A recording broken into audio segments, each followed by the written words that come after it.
देख रहे हैं खबरदार। मैं हूं श्वेता सिंह। सबसे पहले खबरों को खबरदार के लेंस से देख लेते हैं। भारतीय क्रिकेट में कप्तानी को लेकर लगी कलह की आग लगातार फैलती जा रही है। तमाम बड़े चेहरे अंदर ही अंदर सुलग रहे हैं। विराट कोहली और रोहित शर्मा को लेकर कप्तानी वाले कोल्ड वॉर की खबरें लगातार चर्चा में थी। इस पर आज विराट कोहली ने प्रेस कॉन्फ्रेंस करके विवाद की घुमावदार गेंदों पर कई सीधे शॉट मार दिए और गेंद कई शीशे तोड़ते हुए बीसीसीआई के अंदर खाने में गिरी। बीसीसीआई अध्यक्ष सौरव गांगुली ने कुछ दिन पहले कहा था कि उन्होंने विराट से टी20 कप्तानी नहीं छोड़ने की गुजारिश की थी, लेकिन वो नहीं माने।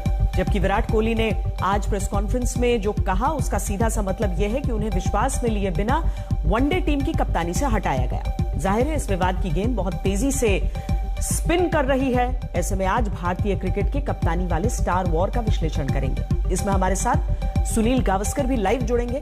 तमाम क्रिकेट फैंस के लिए यह विश्लेषण देखना जरूरी है।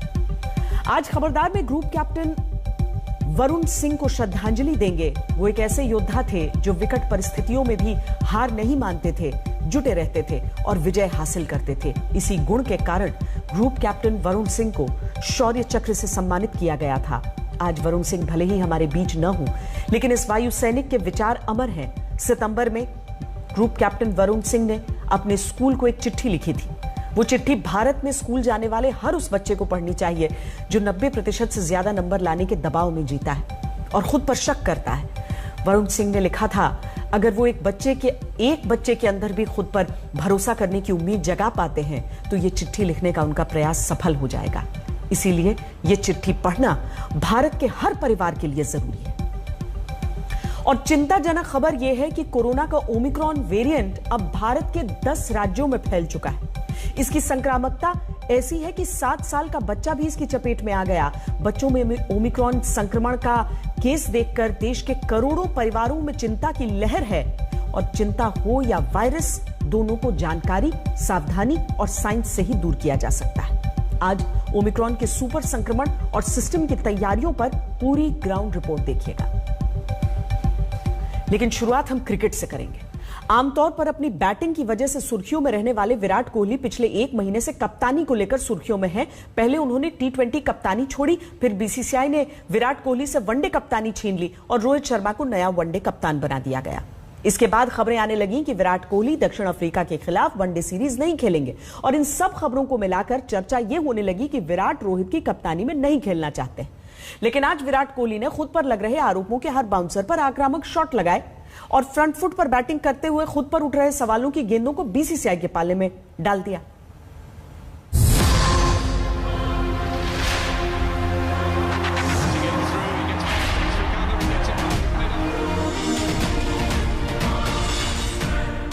Well, I was and I am available for selection all this time. You should not be asking me this question. Honestly, this question should be asked to people who are writing about these things and their sources. Because as far as I'm concerned, I was always available. चाहे one day team की कप्तानी से हटाए जाने पर उठा विवाद हो, चाहे रोहित शर्मा से अनबन की अफवाह हो, या वनडे सीरीज से रेस्ट लेने पर सवाल हो, तमाम विवादों और अफवाहों की ऊपर खाबड़ पिच पर विराट कोहली ने शानदार स्ट्रेट ड्राइव लगाया है। There were a few things that came out in the past as well, where it was said that I was attending some events or something, which was absolutely not true either. So, as I said, I got a call 1.5 hours before the selection meeting, and the chief selector discussed with me the test team, to which we both agreed. And before ending the call, I was told that the 5 selectors have decided that I will not be the ODI captain, to which I replied, okay, fine. Virat Kohli के कहने का मतलब यह है कि उन्हें बिना बताए वनडे टीम की कप्तानी से हटाया गया, लेकिन क्यों? बीसीसीआई अध्यक्ष सौरव गांगुली ने कुछ दिन पहले कहा था कि उन्होंने विराट से टी20 कप्तानी नहीं छोड़ने की गुजारिश की थी, लेकिन वो नहीं माने। खबर ये भी आई थी कि कोहली को वनडे की कप्तानी छोड़ने के लिए बीसीसीआई ने 48 घंटों का समय दिया था। तो क्या बीसीसीआई को कोहली का यूं टी20 कप्तानी छोड़ना पसंद नहीं आया? क्या वनडे और टी20 में एक ही कप्तान का बहाना बनाकर बीसीसीआई ने कोहली को सबक सिखाया? क्या वनडे की कप्तानी से हटाए जाने के फैसले से नाराज होकर ही विराट ने वनडे सीरीज में अवेलेबल न होने का बहाना बनाया? आज विराट कोहली ने इन सारे सवालों पर अपना स्टैंड क्लियर कर दिया। उन्होंने कहा कि उन्हें किसी ने भी T20 कप्तानी छोड़ने के लिए नहीं कहा था। जब T20 कैप्टनसी को छोड़ने की मैंने पहले BCCI से कम्युनिकेट किया, सबसे पहले मैंने BCCI को अप्रोच किया कि मेरा ये पॉइंट ऑफ व्यू है, ये डिसीजन है और इन रीजंस की वजह से मैं ये करना चाहता हूं, तो उसको बहुत एक अच्छे तरीके से रिसीव किया गया। उसमें कोई ऑफेंस नहीं थी, उसमें कोई हेजिटेशन नहीं थी, उसमें मुझे ये नहीं कहा गया था कि आप T20 कैप्टनसी ना छोड़िए, बल्कि उसको बहुत अच्छे से रिसीव किया गया कि बहुत एक प्रोग्रेसिव स्टेप है और सही डायरेक्शन में है। तो उस टाइम मैंने कम्युनिकेट किया था कि जी हाँ, मैं ओडीआई और टेस्ट में कंटिन्यू करना चाहूंगा, अनलेस कि ऑफिस बेयरर्स और सिलेक्टर्स को लगे कि मुझे ये रिस्पॉन्सिबिलिटी नहीं करनी चाहिए, और ये भी मैंने कॉल पे क्लैरिफाई किया था उस टाइम पे। तो मेरा कम्युनिकेशन BCCI को क्लियर था उस टाइम से कि मैं क्या करना चाहता था, और मैंने ये जैसे बोला कि मैंने ये ऑप्शन भी दिया था कि अगर ऑफिस बेयरर्स और सिलेक्टर्स को लगता है कि मुझे नहीं करना चाहिए तो वो डिसीजन उनके हाथ में। ये बात विराट कोहली भी जानते थे कि रोहित शर्मा अगर T20 में कप्तानी कर सकते हैं तो वनडे में भी कर सकते हैं। बतौर वनडे कप्तान विराट कोहली ने भारत के लिए 95 एक दिवसीय अंतर्राष्ट्रीय मैचों में कप्तानी की है, जिसमें भारतीय टीम ने 65 मैच जीते, 27 हारे और 1 मैच ट्राई रहा, 2 रद्द हुए। ऐसे बेहतरीन कप्तानी रिकॉर्ड के बावजूद कोहली की कप्तानी क्यों गई? क्या लंबे वक्त से टूर्नामेंट न जीत पाना, उनका फॉर्म में न होना, या शायद कुछ और? क्योंकि जिस तरह से दक्षिण अफ्रीकी दौरे के लिए चुने गए खिलाड़ियों के नामों की लिस्ट वाली प्रेस रिलीज के आखिर में 2 लाइनें लिख दी गईं कि रोहित शर्मा T20 के साथ एक दिवसीय टीम के भी कप्तान होंगे। इसका क्या मतलब निकाला जाए? क्या BCCI ने वाकई विराट कोहली को सबक सिखाने के लिए उन्हें वनडे की कप्तानी से हटाया? लेकिन आज विराट कोहली ने बता दिया कि वो कप्तान रहें या ना रहें, टीम इंडिया के लिए वो अपना बेस्ट परफॉर्मेंस देते रहेंगे। First of all, it is not easy to give up captaincy. So how do you take that one personally? And do you feel it will leave an impact on your batting as well positively? Well, I can't comment on whether it will leave a positive impact on my batting or not. I don't think those things anyone can predict. I have taken a lot of pride in performing as a captain as well for the team, and I have done the best that I could. I think what I know is that my motivation levels to perform for the team will not dip at all, and I will always be prepared and eager to perform in the same manner. And about captaincy, as I said, I think one thing I can say is that I've been honest to my responsibility, and I've done it to the best of my potential or whatever I could, and that I've been absolutely honest to that job. So yeah, that's my assessment of my limited overs captaincy. कप्तानी से हटाए जाने से जुड़े सवालों की pitch पर कोहली के शॉट सिलेक्शन से लगता है कि उन्हें BCCI की अंदरूनी राजनीति में बलि का बकरा बनाया गया है, जो उन्हें नहीं भाया। हालांकि तरीके को लेकर अलग अलग राय हो सकती है, लेकिन किसे कप्तान रखना है या नहीं रखना है, इसको लेकर BCCI के पास सर्वाधिकार सुरक्षित है। कहते ना, समंदर में तैरने वाला कुएं और तालाब में डुबकी नहीं लगाता। इस प्रेस कॉन्फ्रेंस में विराट को ऐसे सवालों का सामना करना पड़ा जो कुछ महीने पहले तक वाजिब भी नहीं थे, लेकिन बातों बातों में, इशारों में उन्होंने BCCI की आला कमान पर निशाना साधा है। वक्त बताएगा आधी हकीकत आधा फसाना में सच कौन बोल रहा है और झूठ कौन। विक्रांत गुप्ता, दिल्ली आज तक। कप्तानी को लेकर चल रही कंट्रोवर्सी की पिच पर एक मैच विराट कोहली और रोहित शर्मा के बीच भी चल रहा है, क्योंकि BCCI ने कोहली से वनडे की कप्तानी छीनकर रोहित शर्मा को कैप्टन बनाया, जो दक्षिण अफ्रीका दौरे पर रवाना होने से ठीक पहले रहस्यमय तरीके से चोटिल होकर टीम से बाहर हो गए। जिसके बाद इन चर्चाओं ने और ज्यादा जोर पकड़ लिया कि रोहित शर्मा और विराट कोहली के बीच बात अब इतनी ज्यादा बढ़ चुकी है कि दोनों के बीच कप्तानी को लेकर अलग ही गेम चल रहा है, और इसमें BCCI की भूमिका भी थर्ड अंपायर वाली हो चुकी है।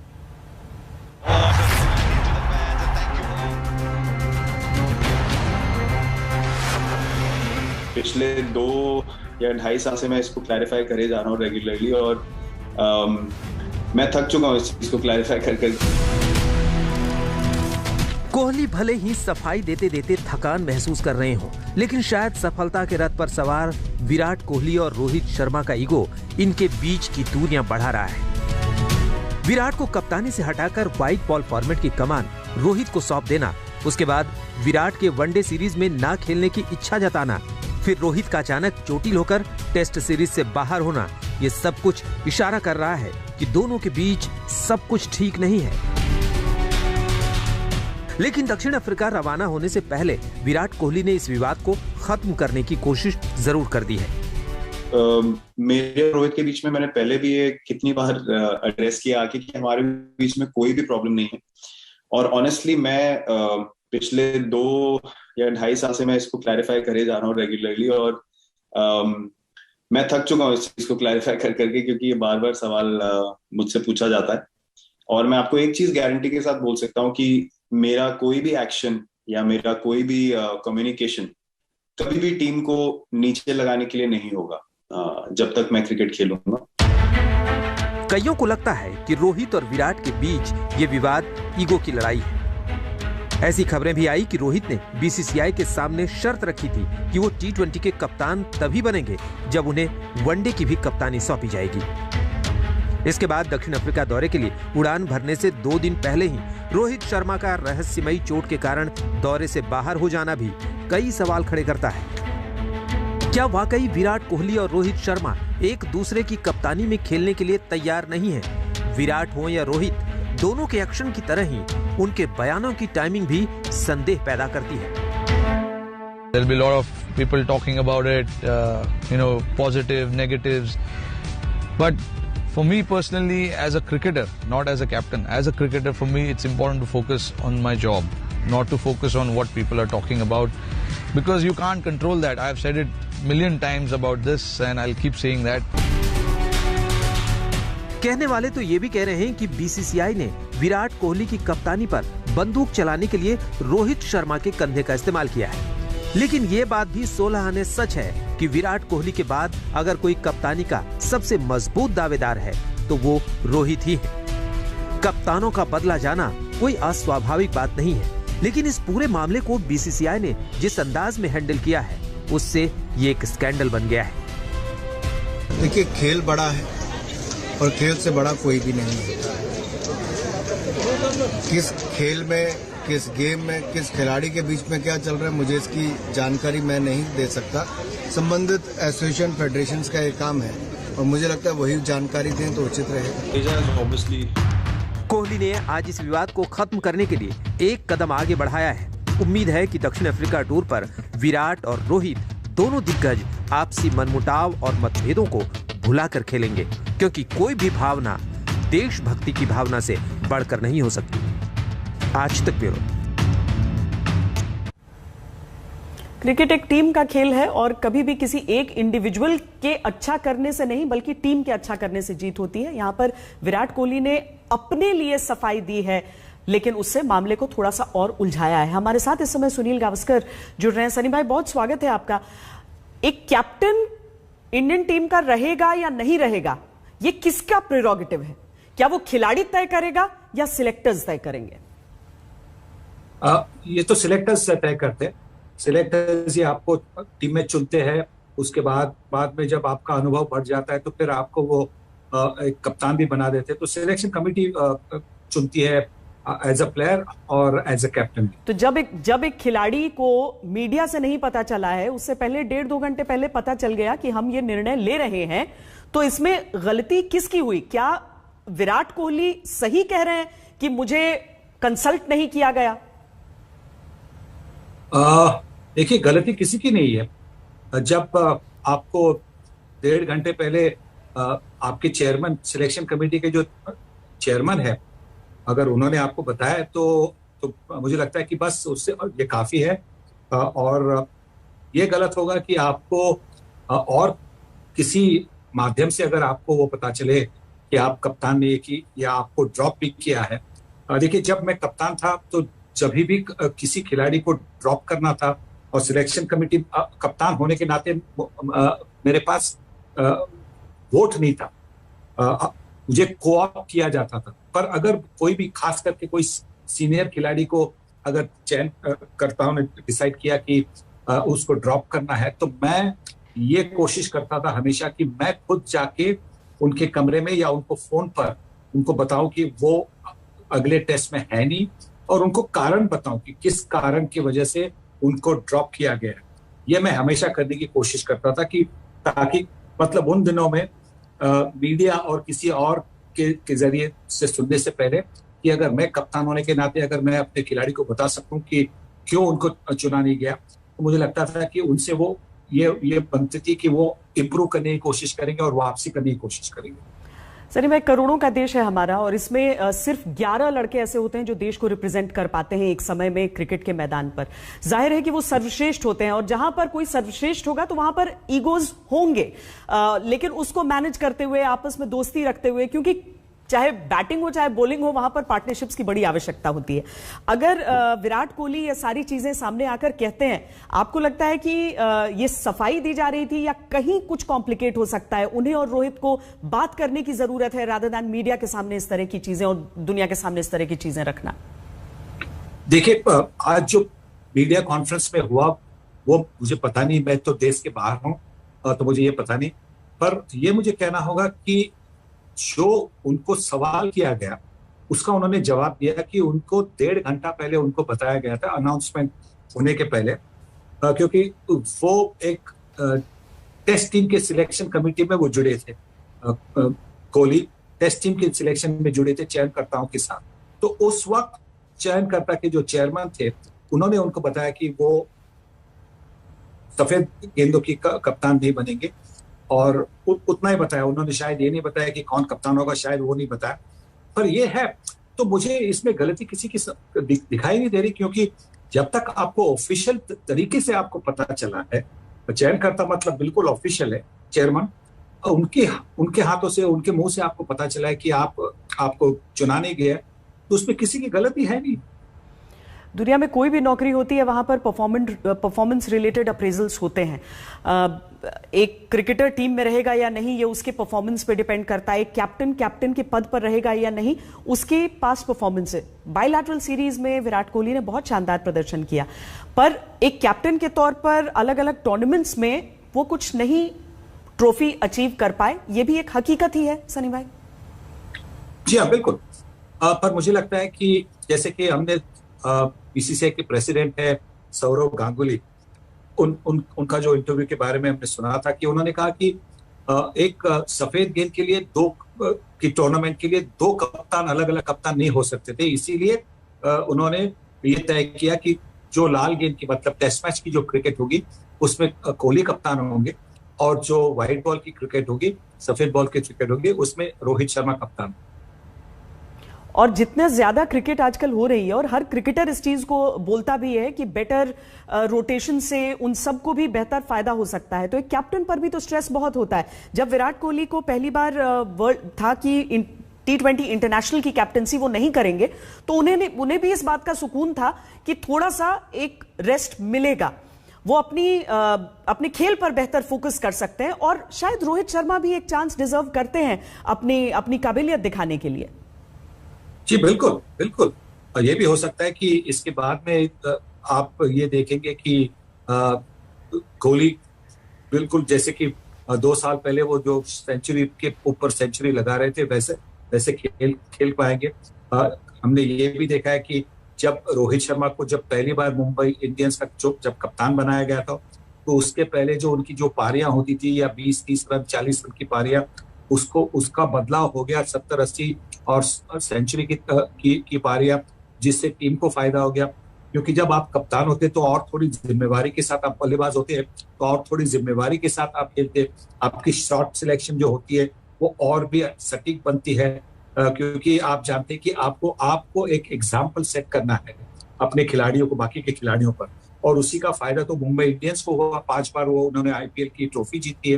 तो यही हो सकता है कि जब रोहित शर्मा अभी व्हाइट बॉल के कप्तान होंगे तो और भी ज्यादा रन बनाएंगे वो। बहुत बहुत धन्यवाद सनी भाई हमसे बातचीत करने के लिए।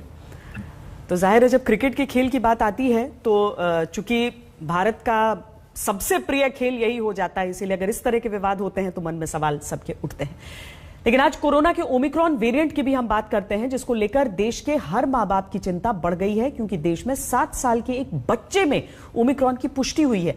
यह बच्चा अपने परिवार के साथ यूएई से हैदराबाद होते हुए पश्चिम बंगाल लौटा, जिसका अस्पताल में इलाज चल रहा है। इस खबर से 2 बातों पर विशेष ध्यान देने की आवश्यकता है। पहला यह कि नया वेरिएंट बच्चों को भी बीमार कर सकता है, और दूसरी बात यह कि बच्चों के लिए फिलहाल वैक्सीन शुरू नहीं हुई है, इसीलिए विशेष सावधानी की जरूरत है। इसके अलावा हैदराबाद में आज 2 और विदेशी नागरिकों में ओमिक्रॉन की पुष्टि हुई। इस तरह देश में ओमिक्रॉन मरीजों की संख्या 65 हो चुकी है। देश में सबसे अधिक केस महाराष्ट्र में मिले हैं, यहां अब तक 29 केस सामने आ चुके हैं, जबकि दूसरे नंबर पर राजस्थान है, जहां अब 17 मरीजों की पुष्टि हो चुकी है। ये आंकड़े इस बात का संकेत दे रहे हैं कि देश में ओमिक्रॉन के मरीज तेजी से बढ़ रहे हैं। इससे तीसरी लहर की आशंकाएं और पक्की हो रही हैं। इस सब के बीच WHO ने भी कह दिया है कि मौजूदा वैक्सीनेशन के भरोसे इस लड़ाई को नहीं जीता जा सकता, क्योंकि नए वेरिएंट पर वैक्सीन का असर कम होता दिखाई दे रहा है। इसके लिए बूस्टर की आवश्यकता होगी, इसीलिए अब एक्स्ट्रा खबरदार रहने का समय आ गया है।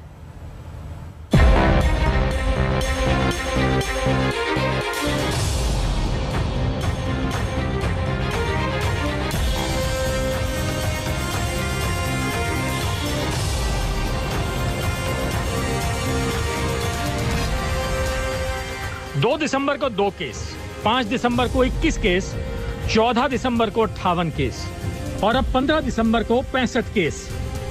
आंकड़े बोल रहे हैं कि नया वेरिएंट ओमिक्रॉन रुकने वाला नहीं है। सिर्फ 14 दिन के अंदर ये वेरिएंट देश के एक राज्य से 10 राज्यों में पहुंच चुका है। सरकार का दावा है कि तैयारी पूरी है। जनता की दलील है कि उसे जानकारी पूरी है, लेकिन इसके बाद भी ओमिक्रॉन वेरिएंट देश में लगातार फैल रहा है। It is too early for us to say, but as of now, the evidence seems to be that this multiplies at a faster rate, this causes infection at a faster rate, but most of the infections have been milder, and even though there have been infection in those who have previously been infected or have had the vaccine doses, severe disease has not occurred much in those people. Delhi से लेकर केरल तक और पश्चिम बंगाल से लेकर राजस्थान तक Omicron रोजाना लोगों को बीमार बना रहा है, लेकिन आज 7 साल के बच्चे में ओमिक्रॉन के संक्रमण ने हर किसी को परेशान कर दिया है। माता पिता टेंशन में हैं। बंगाल के मुर्शिदाबाद का रहने वाला 7 साल का बच्चा 10 दिसंबर को अबू धाबी से हैदराबाद पहुंचा था, जहां बच्चे का RT-PCR टेस्ट के लिए सैंपल लिया गया था, जो पॉजिटिव आया। इसके बाद जीनोम सीक्वेंसिंग में ओमिक्रॉन संक्रमित होने की बात सामने आई, लेकिन तब बच्चा मुर्शिदाबाद जा चुका था, जहां उसका एक अस्पताल में इलाज चल रहा है। पिछले 5 दिनों में यह बच्चा किन किन लोगों के संपर्क में आया, इसकी भी जांच की जा रही है। इसके अलावा 12 दिसंबर को हैदराबाद में 2 विदेशी नागरिकों में ओमिक्रॉन संक्रमण की पुष्टि हुई है। इनमें से एक 24 साल की महिला केन्या से आई है, जबकि दूसरा मरीज 24 साल का युवक है, जो सोमालिया से हैदराबाद आया था। हैरानी की बात यह है कि इन दोनों में ओमिक्रॉन वेरिएंट के कोई लक्षण नहीं दिखाई दिए, सिर्फ एयरपोर्ट पर रैंडम टेस्टिंग से ओमिक्रॉन की जांच हुई। अब दोनों मरीजों के सैंपल को जीनोम सीक्वेंसिंग के लिए भेजा गया है। These 2 cases are from the non-risk countries. This one person belongs to Somalia, the 23 years old male, and the other person is 24 years old female from the Kenya. Okay, so they came to Hyderabad through the transit flights. Okay, Qatar and Dubai. So we could able to these 2 people belongs to the non-risk countries. Randomly we tested them because they are not vaccinated, and we could able to find them positive and directed them to be under quarantine because they don't have any symptoms. Hyderabad में आए Omicron के मरीजों से 2 बातें साफ हैं। पहली तो ये कि ओमिक्रॉन बच्चों को संक्रमित कर सकता है, और दूसरा ये जरूरी नहीं कि ये वेरिएंट हमेशा अपने लक्षणों से बीमार होने के संकेत दे, यानी ये एसिम्प्टोमेटिक भी हो सकता है। इससे नए वेरिएंट के फैलने का खतरा और बढ़ जाता है। WHO ये बात पहले ही साफ कर चुका है कि अब तक का सबसे तेज फैलने वाला वेरिएंट है, जो अब तक 70 से ज्यादा देशों में फैल चुका है। 77 countries have now reported cases of Omicron, and the reality is that Omicron is probably in most countries, even if it hasn't been detected yet. Omicron is spreading at a rate we have not seen with any previous variant. We're concerned that people are dismissing Omicron as mild. Surely, we have learned by now that we underestimate this virus at our peril. एक तरफ पूरी दुनिया को WHO की चेतावनी और दूसरी तरफ भारत में तेजी से बढ़ते ओमिक्रॉन के मरीजों की संख्या देश में तीसरी लहर की आशंका को और पक्का कर रही है। इसलिए सरकार ने एडवांस प्लानिंग शुरू कर दी है। ये दिल्ली में ITBP के द्वारा तैयार किया गया सरदार पटेल कोविड हॉस्पिटल है। इस हॉस्पिटल में ऑक्सीजन सिलेंडर से लेकर ICU बेड की व्यवस्था की गई है। 600 बेड तैयार किए जा चुके हैं और जरूरत पड़ने पर 2000 बेड कुछ ही समय में तैयार किए जा सकते हैं। कोरोना की तीसरी लहर की तैयारी या फिर कहा जाए कि ओमिक्रॉन को खतरे को देखते हुए लगातार केंद्र सरकार की कोशिश है कि ज्यादा से ज्यादा स्वास्थ्य सुविधाओं को बेहतर किया जाए। ITBP की तरफ से देश के सबसे बड़े कोविड केयर सेंटर को फिर से तैयार कर लिया गया है। Sardar Patel Covid care centres में तैयारियां क्या है वो मैं आपको दिखाता हूं। यहाँ पर आप देखेंगे तो वेंटिलेटर्स तैयार हैं, ऑक्सीजन सपोर्ट तैयार आपको नजर आ रहा होगा और जैसे बड़े अस्पताल में व्यवस्थाएं होती हैं सेम स्थिति आपको यहाँ पर नजर आएगी। तो बेहतर सुविधाओं के साथ इस अस्पताल को तैयार किया गया है। देखिए Sardar Patel Covid care centre का जो अभी यहाँ पेशेंट्स के लिए हम आप पूछ रहे हैं तो हमारे पास एडिक्वेट बेड्स हैं। हमारे पास जनरल वार्ड एक एरिया है जो अभी आपको दिखाऊंगा और ये ICU है। ICU में आपके पास 150 बेडेड हॉस्पिटल है और जनरल वार्ड में आपके पास अभी फिलहाल के लिए तैयार 530 है और उसको एक्सटेंडेड 2000 तक कराया जा सकता है। हमारे पास सारे बेड्स अवेलेबल है और जितना हमें ऑक्सीजन का जैसे सेकंड वेव में आप बता रहे थे इस हॉस्पिटल में कभी इस तरह की कोई किल्लत नहीं आई, कोई दिक्कत नहीं आई कि हमारे पास ऑक्सीजन सिलेंडर्स वगैरह कम पड़ गए हो। We have adequate oxygen concentrators, we have adequate oxygen cylinders और इस ICU के लिए हमारे पास एक सेपरेट मैनीफोल्ड एंड प्लस एक छोटा सा ऑक्सीजन प्लांट भी। देश में नए वेरिएंट को लेकर वैक्सीनेशन से लेकर टेस्टिंग तक की स्पीड बढ़ाई जा रही है। जल्द से जल्द टेस्टिंग के जरिए नए वेरिएंट को फैलने से रोका जा सकता है। इसलिए जम्मू प्रशासन सड़कों पर लोगों की कोरोना जांच के कैंप लगा रहा है। माता वैष्णो देवी के दरबार में आने वाले भक्तों की संख्या को देखकर इस तरह की जांच और भी जरूरी हो जाती है।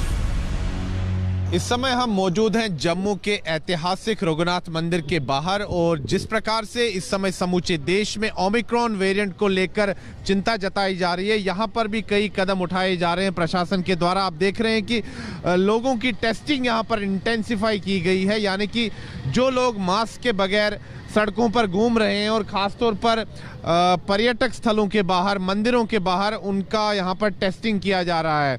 ये इसलिए किया जा रहा है क्योंकि अभी हाल फिलहाल में ओमिक्रॉन वेरिएंट का जो है खतरा शुरू हो चुका है समूचे देश में।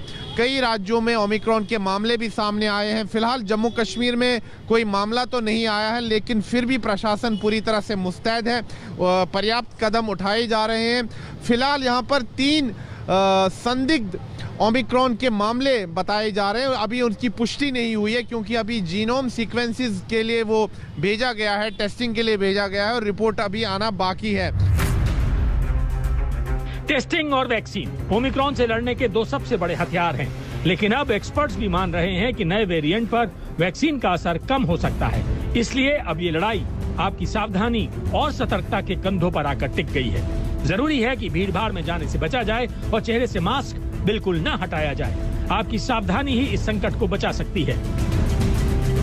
जम्मू से सुनील जी भट्ट के साथ वरुण सिन्हा, आज तक।